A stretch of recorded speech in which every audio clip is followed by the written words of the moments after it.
We're technically on the east side. When Aurorans talk about east side and west side, they're talking about east side and west side of the river, of the Fox River. Jerry Campagna, a Latino businessman, is showing me around Aurora, Illinois. 40 miles west of Chicago, this is the American heartland. There's a small town feel to the centre, just a couple of streets, and beyond them neighbourhoods of modest family homes before you reach the sprawling suburbs. I've come to Aurora because while it's quintessentially American, it's also increasingly Latino. 41% of the population are Latino. Mostly they're of Mexican origin. Yeah, most of the business that you're going to see now here on the east side are going to be Latino-owned businesses. El Güero actually is a term which means basically slang for the whites. It's kind of a slang term of calling somebody a güero, which is... So you're a supermarket named after a slang term for white people. Right. Is that considered offensive fun or what? I don't know if I call it offensive fun. It's just maybe some in-culture humor. And the area we're in now would be 80% Latino? Well, I'm not sure if it's quite that high, but certainly the majority of the community here on the east side is going to be Latino, yes. Immigrants come here and they came here for the American dream. The ultimate is, in essence, to say I could own my own place, make something out of it, and that maybe in their native countries they would not have had that opportunity. This feels like quite a nice little community. Yes, it is. It is. I think as you look around here, you find that Latinos in our areas here, they keep up their homes, and I think that carries over from the work ethic. That if we're working hard all week, we also are working on the weekends to keep up our home. Hard work, making something of yourself, pride in your new home. That's more or less the immigrant story the United States is built on. Successive waves of immigrants have been absorbed into the famous melting pot. I'm trying to find out whether the story of the more than 50 million Latinos, or Hispanics, both terms are used, is the same.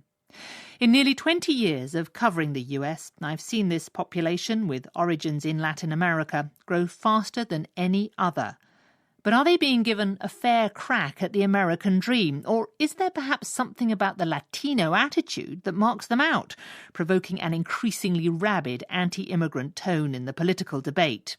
I'm going to talk to a variety of people, Latino and non-Latino, starting at the Balderas Hair Salon on Aurora's Main Street. ¿Y la economía no les ha afectado a ustedes? My name is Clara Diaz. Clara Diaz. Clara Diaz. So you're a Yes. Clara. Clara. I'm a Claire. Exactly. Pretty close.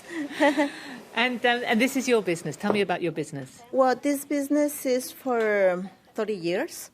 I'm the owner to this place 8 years ago. This is a good business? Yes. Yeah. Was that always your dream then, to have your own business? Yes. Where are you from originally? I'm from Mexico City. Why did you come here? Why to Aurora? For better life.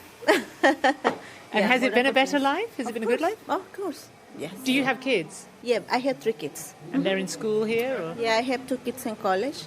And I have the little one, she's 17 years, and she's in Rosary High School. Wow. So they are now becoming completely American kids. They'll have an American life. Exactly. We came from our country, and we like to get good education for our kids. And that's why we work harder, and we're still working. How many people do you employ here? We are 6 people here. And are they all from the Latino community? Yes, exactly. Mm-hmm. Do you mostly speak Spanish in here then? Of course. Yes, it's my language. It's thanks in large part to people like Clara Diaz that Aurora still has a vibrant downtown. There are a few boarded up shop fronts and the casino's seen better days, but it's not nearly as bad as other cities I've been to since the downturn, and Latino restaurants and shops form the backbone of the local economy. The speed of growth of Aurora's Latino population, though, has been extraordinary. It's almost doubled since 1990, echoing the national trend. So how does a city adapt to that kind of change? I went to see the Democratic mayor, a white, or as Latinos put it, Anglo-American, Tom Weissner. Well, I would say there's a long history of presence of Latinos in our community. However, there's been, a fairly large influx over the last couple decades or so.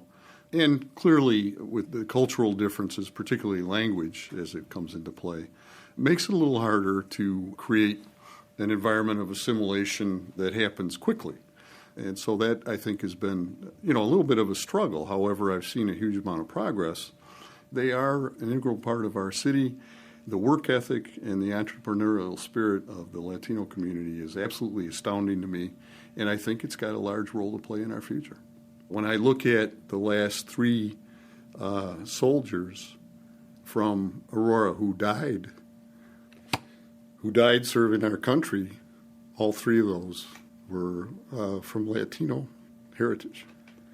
So I think it's not a question of the idea of Latinos waiting our tables. It's defending our country.